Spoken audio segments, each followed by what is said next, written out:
Hello everyone, welcome back to my channel, and today we're going to be doing just something a little fun, nothing too serious, you know? And we're going to be seeing if I can predict what will be on the Goodreads Choice Awards Fantasy category. This isn't that serious. If I'm wrong, I'm wrong. If I'm right, I'm right, you know? So we're not going to take this too seriously, it's just a bit of fun. But number two is I will then be doing a video in like mid-November reacting to the nominees, because last year we'll go back further than last year. I think, was it 2020 or 2021? I read all of the YA fantasy / sci-fi top 10 anyway. And I think I did it the year after. And I was like, you know what, I'm actually kind of miserable reading the YA ones. But like, you know, the fantasy ones, you know, they're really big and chunky and all of that. And like, do I want that? And so I kind of like was like, okay, I guess it's over. But then last year, I decided, you know what? I'm gonna give it a go. I'm gonna try and read all 10 of them. And I read 9 of them because I didn't read the Cassandra Clare book. Sorry. I'll leave that link down below if you want to go watch it. But I'm actually doing this because like if I do decide to do it again, this will help me because it will actually shorten the video down, because like usually I include a reacting portion in that video, whereas if I can do it as a separate video, it'll make my life easier. What do I think is going to be on the list? A very scientific message. It was not scientific at all. It was mostly vibes, if I'm being honest. So first what I did was I went to my anticipated releases. I realized most of my anticipated releases will not be making the cut, I'm pretty sure. So I just kind of like ruled those out. But obviously I went on Goodreads. If you didn't know, it has to be a 3.5 or higher. And they don't say how many ratings it needs to have because it doesn't seem to matter. Because like sometimes we don't know. People kind of think it's actually how many people like have it shelved. So whether it's on their want to read, currently reading, or finished is actually what matters, not how many people have finished it and given it a rating. That was my first thought. I checked all my anticipated releases. Then my next was I checked all of the like Illumicrate books and like any Fairlight ones that I could remember off the top of my head, and kind of like had a nosy at the ratings for that. Then I just like started looking through like Goodreads lists and like people's blog posts of like their anticipated releases. And then I went and I looked through the past, I think 4 years. I went down to 2020 of the people who were nominated in those years, and I kind of went and I saw if any of them had any books out this year, had a look at what the ratings were like. So that was the method behind my madness. That's the thing is, and we're going to talk about an example of this, even books that you think definitely will not get nominated, sometimes they don't. And as I said, we will talk about that in a second because we have a sequel to one of those books. So, what I think will get nominated. This is in no particular order. So, first, The Tainted Cup by Robert Jackson Bennett. I would be very happy if this gets nominated because I do actually want to read it. Since I just kept looking, I was like, I must be forgetting releases that came out this year, because like there was like a handful that were above 10,000 ratings. I was like, I must be forgetting something, but like I couldn't find any. But this is one of those ones that is definitely above that, so I would be extremely shocked if this does not make it. That it's like a murder mystery kind of fantasy, Bright Sword. And as I said, like I feel like this is kind of, I've seen marketed kind of more literary fantasy, which could do something. And like as I said, I didn't even know that this was a book that came out this year until I was like looking for things, and then this like kept showing up when I was looking up like 2024 releases, and I was like, oh. Then a book that I actually can talk about. So Emily Wild's Map of the Otherlands. The first book was nominated in the fantasy category. Again, some people said that it should have been in romantasy, so maybe potentially they would put the second book in romantasy. I don't know what goes through their heads. But again, this is one of those ones that is above the 10,000, and so I'm pretty confident. But again, this could be a shock when it like actually gets put in a different category. I have actually read this book. I really enjoyed it. I give it 4 stars. I liked it slightly less than the first one, but I actually read the first one for this video last year. So also it came like 3rd last year, the first book, which it was against some like pretty good, like it was against some steep competition. Obviously like it was against Lee Bardugo and Brandon Sanderson, and they were the 2 books that beat it out. Then I have The Warm Hands of Ghosts by Catherine Arden. And this one I can definitely see. So this is a World War I story, I think, actually. And it follows, I think, 2 siblings. One has been, I think, captured, and he, I think, kind of starts making friends with an enemy. And then the sister joins up to be a nurse to basically find her brother because she knows he's not dead. And I do know that there is obviously a magical element to it. I think it's music related, but again, another one that is kind of more literary. And like sometimes with books like that, they can put them into like just the general fiction. So like I could, again, another one I could see being put in a different category, but like I guess I'll see. I haven't actually read the book yet. One of my anticipated releases. Judge me all you want. The Spell Shop by Sarah Beth Durst. And again, this is another one that I can potentially see getting put in the romantasy. It's really hard to tell.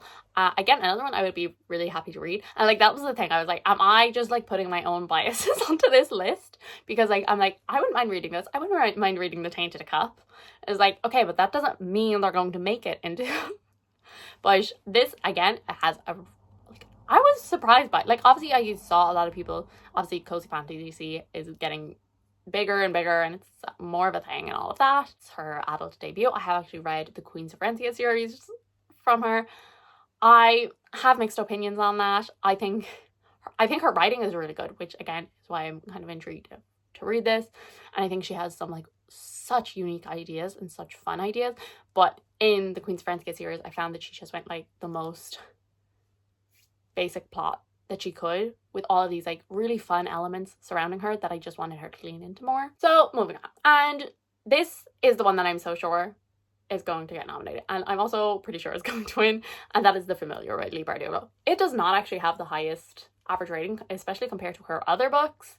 Like obviously Leigh Bardugo is well loved. I actually read all of her books except I think the like short stories from the Grisha world. And I've also read The Familiar. I actually read it like a week or two ago. And I did give it a 3-star. So I am part of the people that it seems to be a pretty 3-star book, but it is I think about a 3.7, which is above the 3.5, so that doesn't really matter. And it has I think out of this list, I think it has the highest number of ratings by a decent bit, which is all that matters when it comes to Goodreads. So I'm pretty confident about this making it. This book, it follows a maid who has powers and she shows these powers accidentally, and the lady of the house decides that she basically kind of wants to make a spectacle out of her. And then next thing, they're all getting kind of dragged into this like plot and magical trials and all of this. And it's very much a story that focuses on religion and like religious persecution and all of that stuff.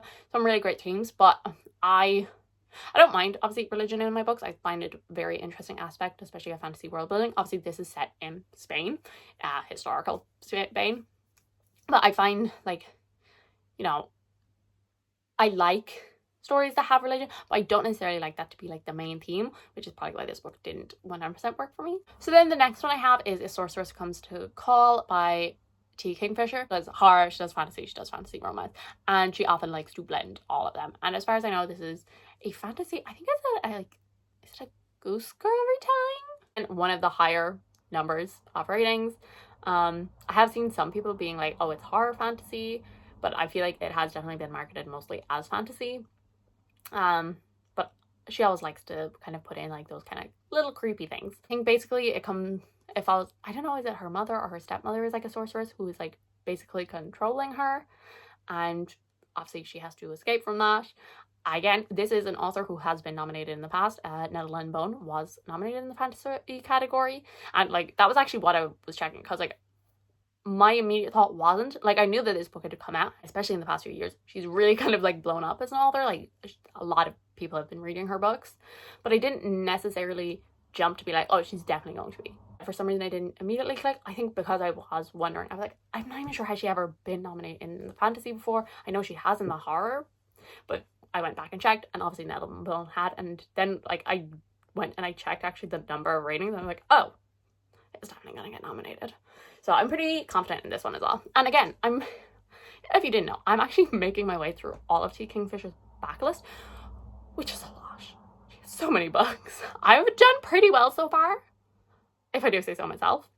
So if she did get nominated and I did decide to read them, it would be a very good excuse to get another one ticked off my list. Then next up we have Somewhere Beyond the Sea by TJ Klune. Since The House in the Cerulean Sea, he has consistently been nominated for the Goodreads Choice Awards. While it is a sequel, and obviously sequels, you know, the number of people reading it do tend to go down.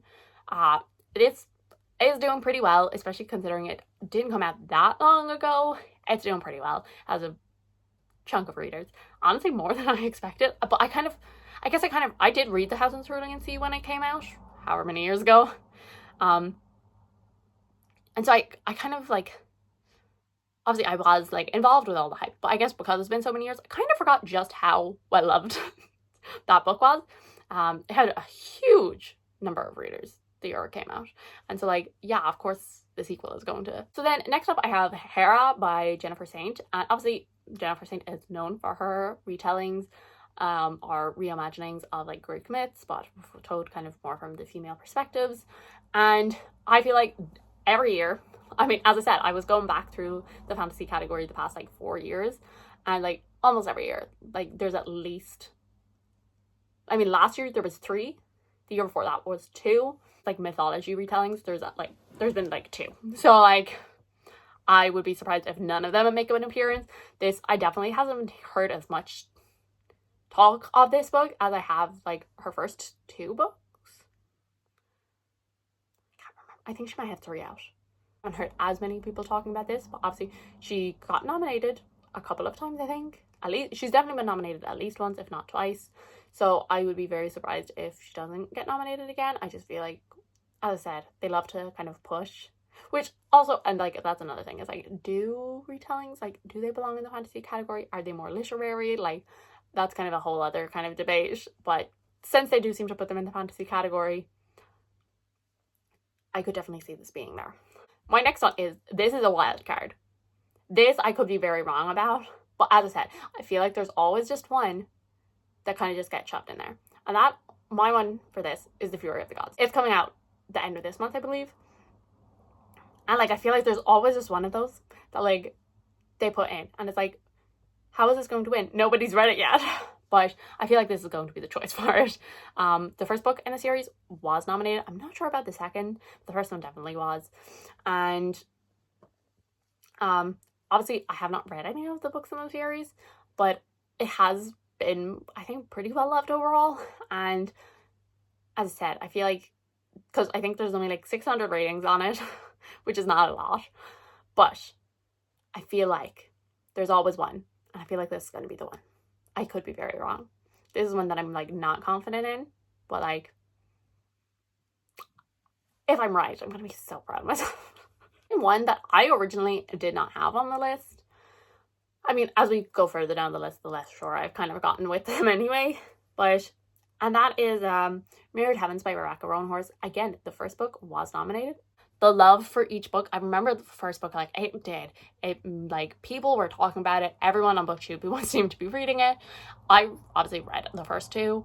Then the second book, people didn't like it as much. Definitely didn't make as many waves. And I've heard even less people talk about the third book. But a decent number of people have actually read it, like more than I thought, because at the end of the day, obviously I spend a lot of time on BookTube. I love BookTube.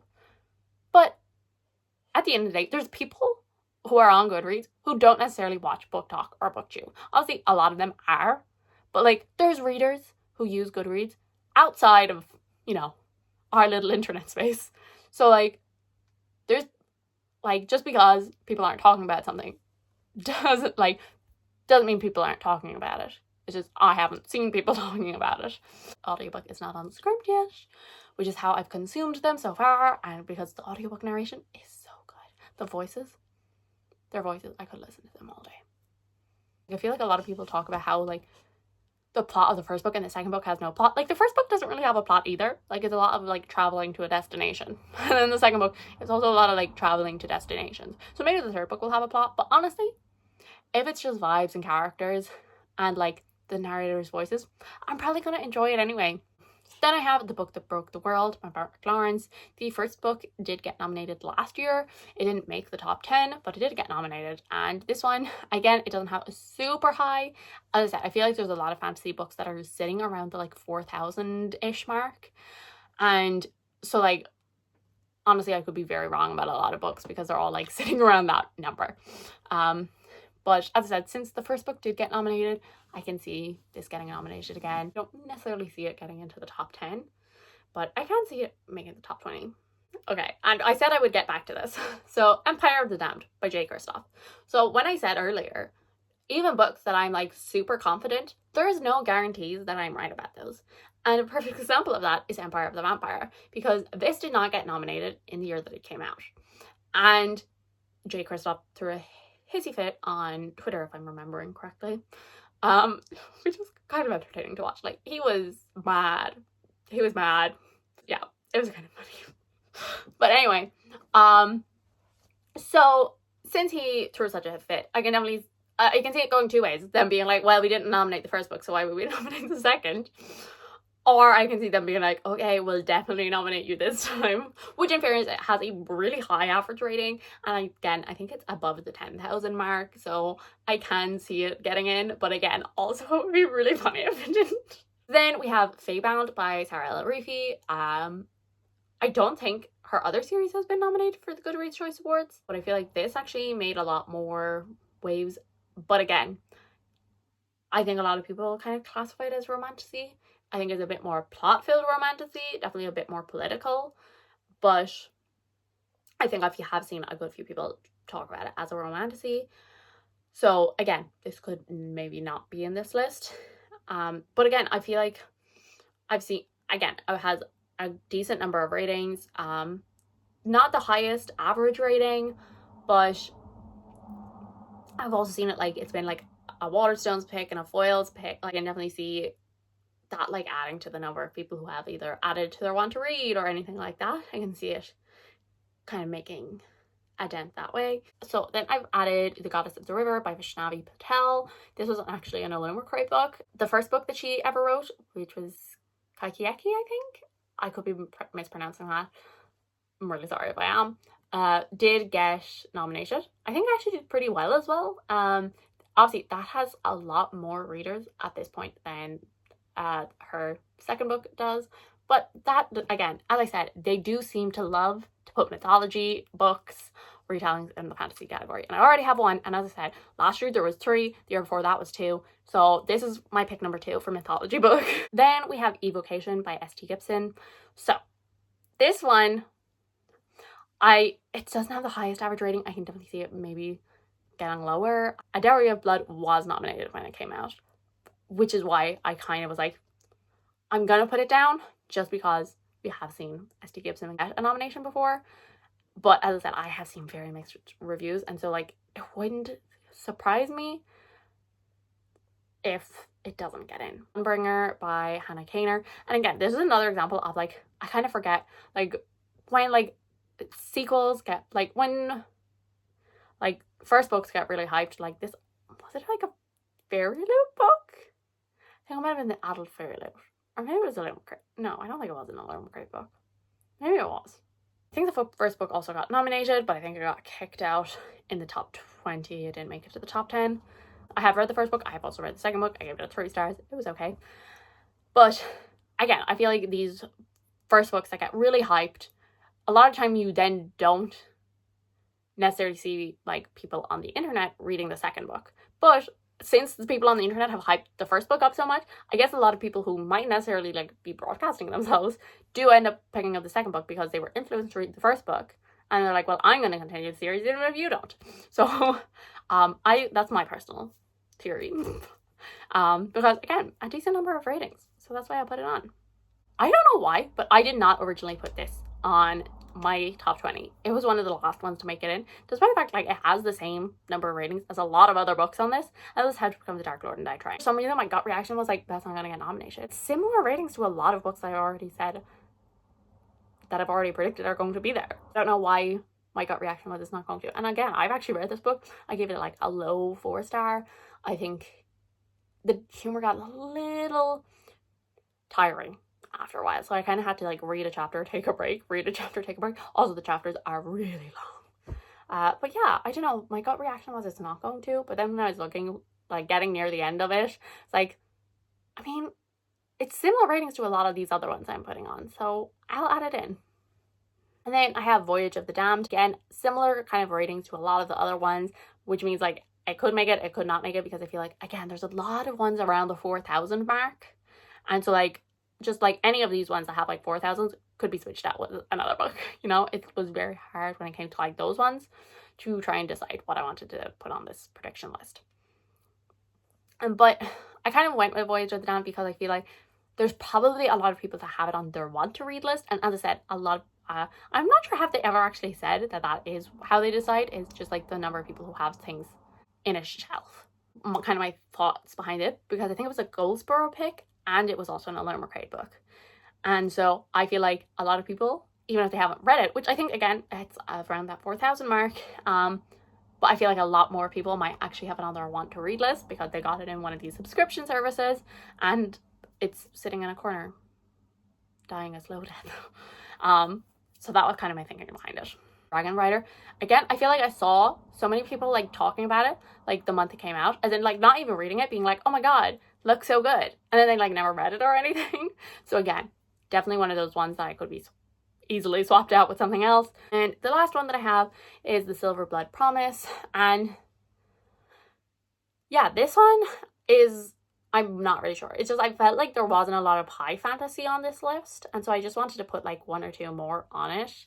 And that I was kind of like, I was looking through lists and I saw this one and I was like, I've definitely like, I think I've seen it on like the SCRIBD recommended page, and I think I've seen like a couple of people talk about it. So I was like, and as I said, it is kind of more like the epic high fantasy, and as I said, my list was kind of neglecting a couple of those, so I was like, you know what, I think I'm going to put this in. Again, purely gut feeling, not really any reasoning behind it as opposed to other books, because there is other books that have more ratings than it, but I don't know, I just felt the vibes and I was like, I'm going to put it down. So yes, so predict how many of these I have gotten right in the comments down below. I'm not very confident, if I'm being 100% honest. Honestly, if I get half of them right, I will be happy. So that is what I'm aiming for. So I guess I will see you in November when they actually announce. I mean, obviously I'm going to be posting videos between now and November, but if you're only here for Goodreads stuff, then I will see you in November. So thank you guys so much for watching. I do really enjoy it. If you did, subscribe. I'll see you all in the next one. Bye.